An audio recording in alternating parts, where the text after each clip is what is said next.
Capítulo 15. Apelo cristão. Estávamos prestes a terminar minhas possibilidades de estudo, em companhia de Calderaro, quando, na véspera da prometida visita às cavernas do sofrimento, o estimado assistente me convidou a ouvir a palavra do instrutor Eusébio, que, naquela noite, se dirigiria a algumas centenas de companheiros, católicos romanos e protestantes das igrejas reformadas, ainda em trânsito nos serviços da esfera carnal. São irmãos menos dogmáticos e mais liberais que, em momentos de sono, se tornam suscetíveis de nossa influência mais direta. Pelas virtudes de que são portadores, tornam-se dignos das diretrizes dos planos mais altos.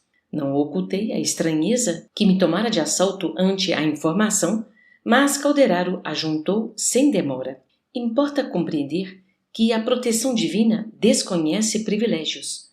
A graça celestial é como o fruto que sempre surge na fronde do esforço terrestre. Onde houver colaboração digna do ser humano, aí se acha o amparo de Deus.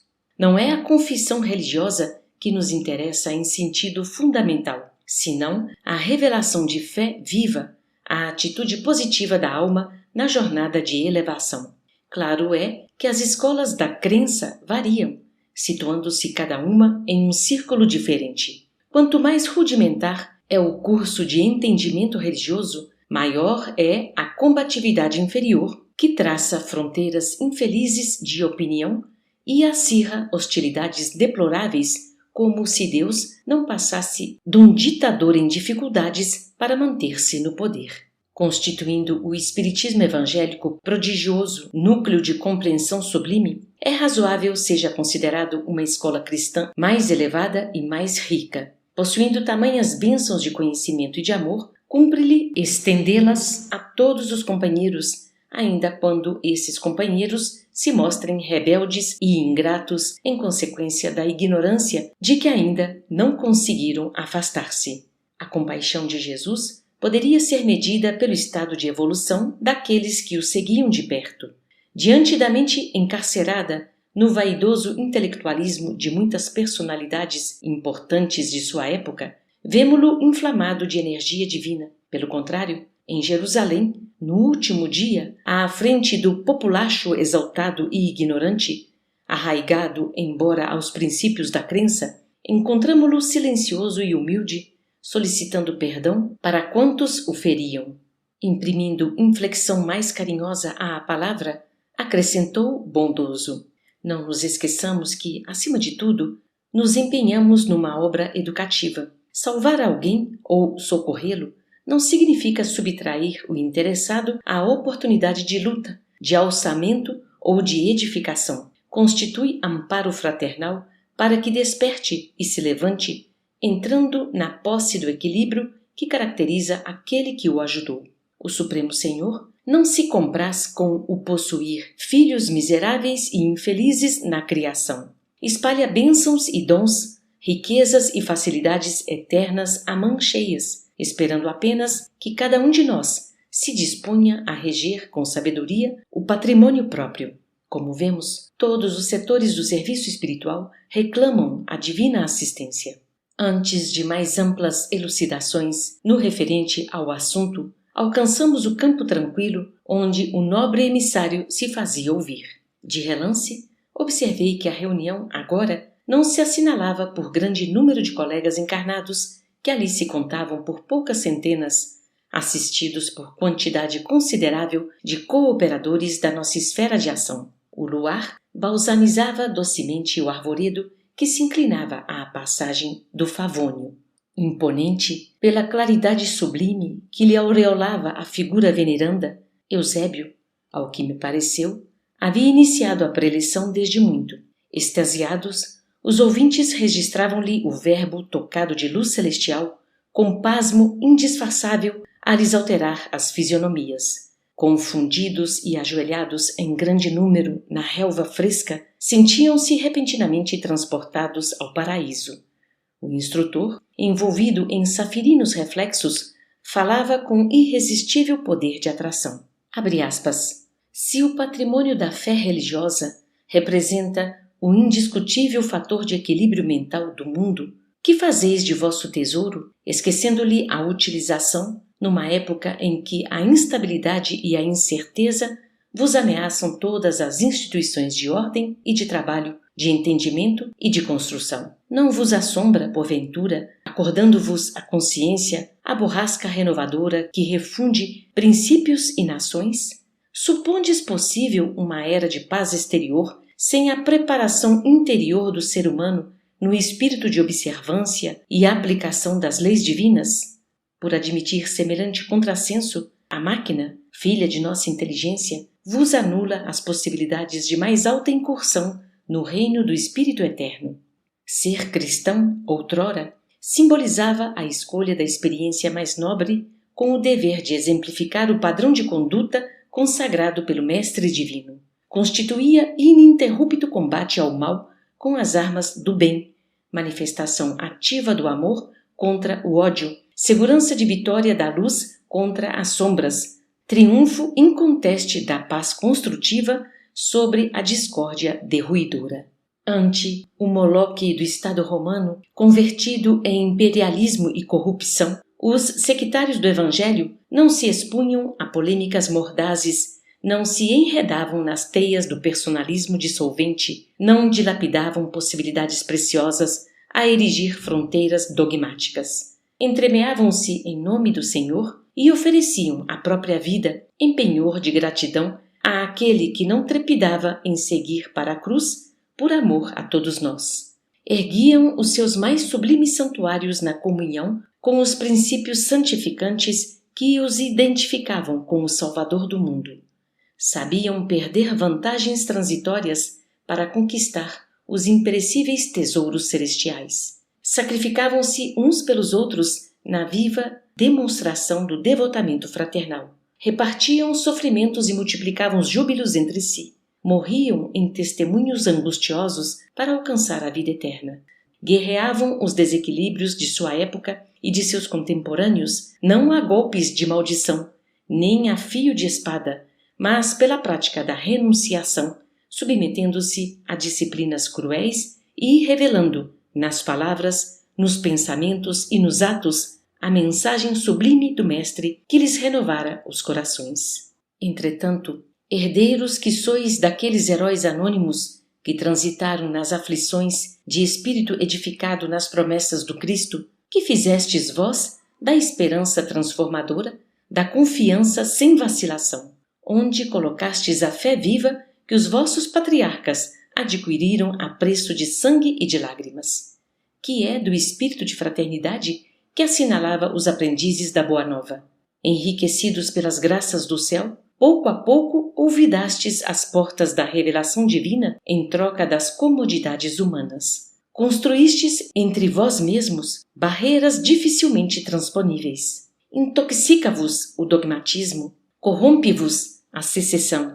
Estreitas interpretações do plano divino vos obscurecem os horizontes mentais. Abris hostilidade franca em nome do reino de Deus, que significa amor universal e união eterna. Conspurcais a fonte das bênçãos, amaldiçoando-vos uns aos outros, invocando para isso o príncipe da paz, que, para ajudar-nos, não hesitou ante a própria morte afrontosa. A que delírio chegastes, estabelecendo mútua concorrência à imaginária obtenção de privilégios divinos? Antigamente, os companheiros do Cristo disputavam a oportunidade de servir. No entanto, na atualidade, procurais as mínimas ocasiões de serdes servidos.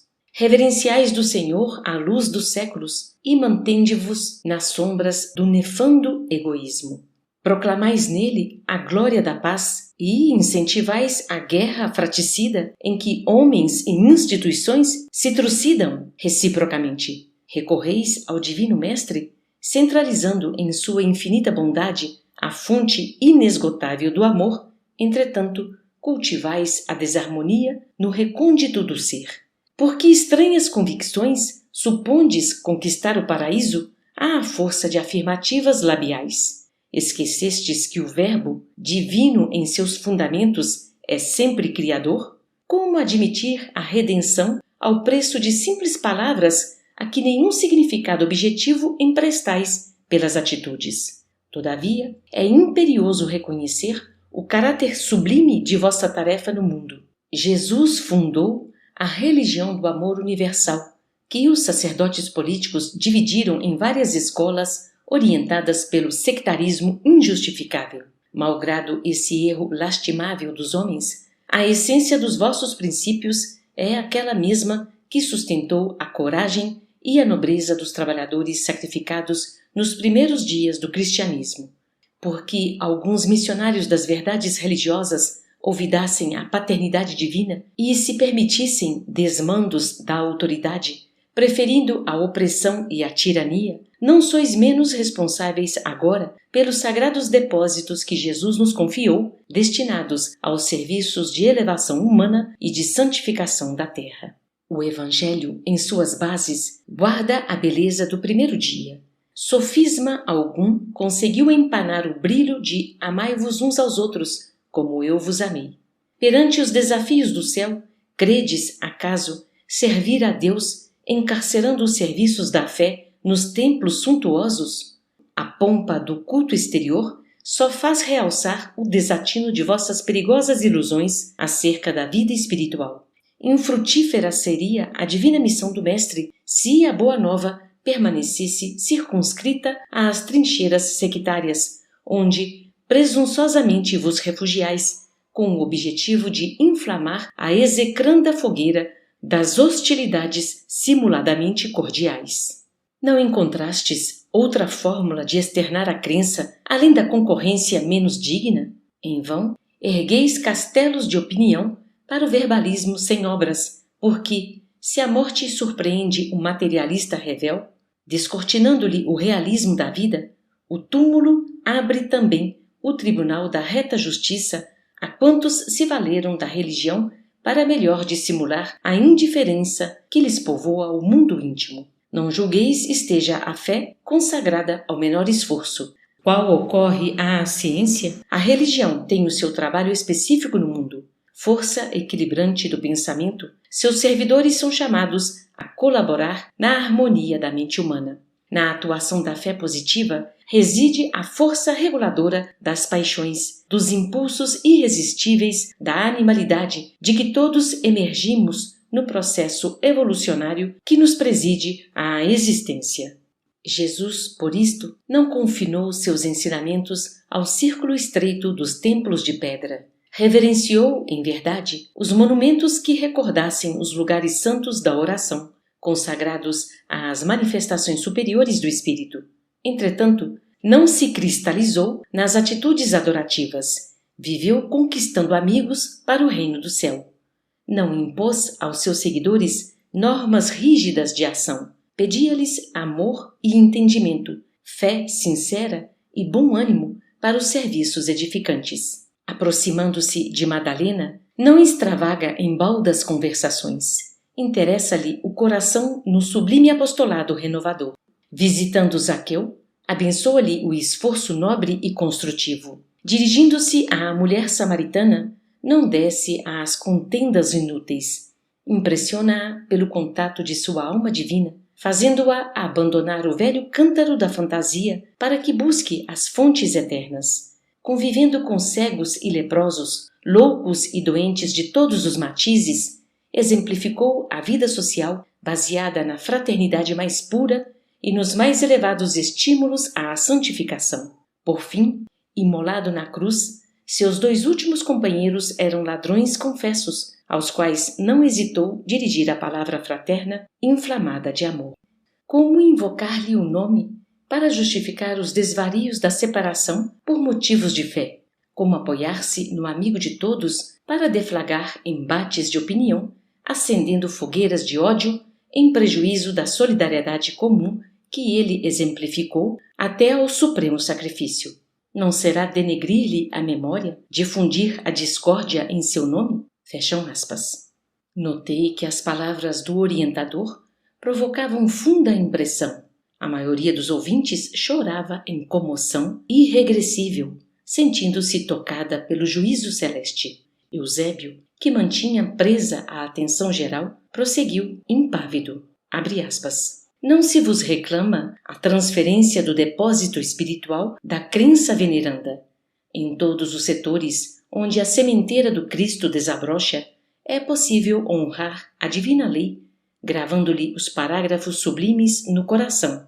O que se pede do vosso espírito de crença é o aproveitamento das bênçãos celestiais esparzidas sobre vós em caudalosas correntes de luz.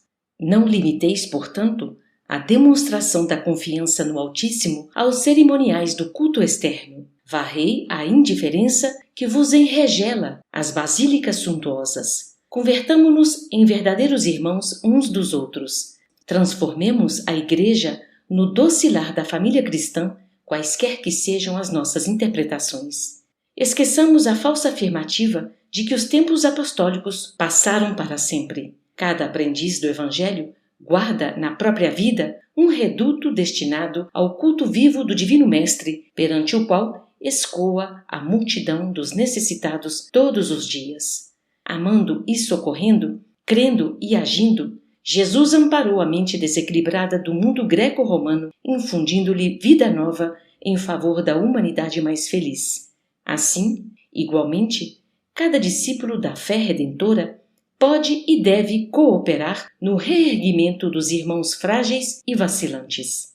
Fugi ao farisaísmo dos tempos modernos que se recusa ao auxílio fraternal em nome do gênio satânico do cisma dogmático.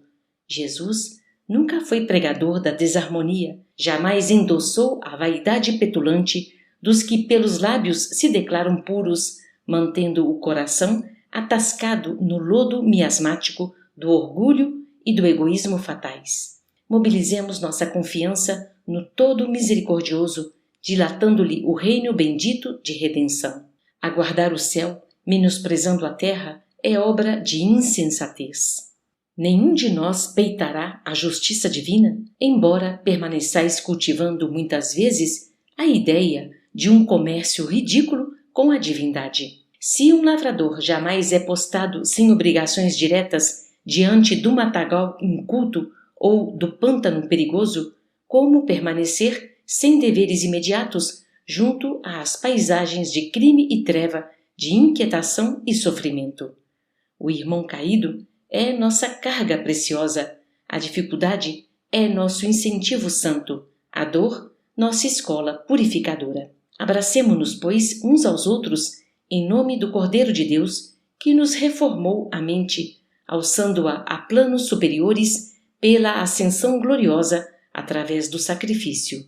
Somente assim, meus amigos, é possível atender à elevada destinação que nos cabe. Diante do mundo periclitante, alucinado por ambições rasteiras e dominado pelo ódio e pela miséria, sequências das guerras incessantes e aniquiladoras, harmonizemo-nos em Jesus Cristo, a fim de equilibrarmos a esfera carnal. Sombras perturbadoras vagueiam em torno de vossos passos e de vossas instituições em ronda sinistra. Evitai a subversão dos valores espirituais. Afugentai as trevas que vos ameaçam as organizações político-religiosas. Temei a ciência que estadeie sem a sabedoria. Livrai-vos do raciocínio que calcula sem amor. Revisai a fé para que seus impulsos não se desordenem à míngua de edificação.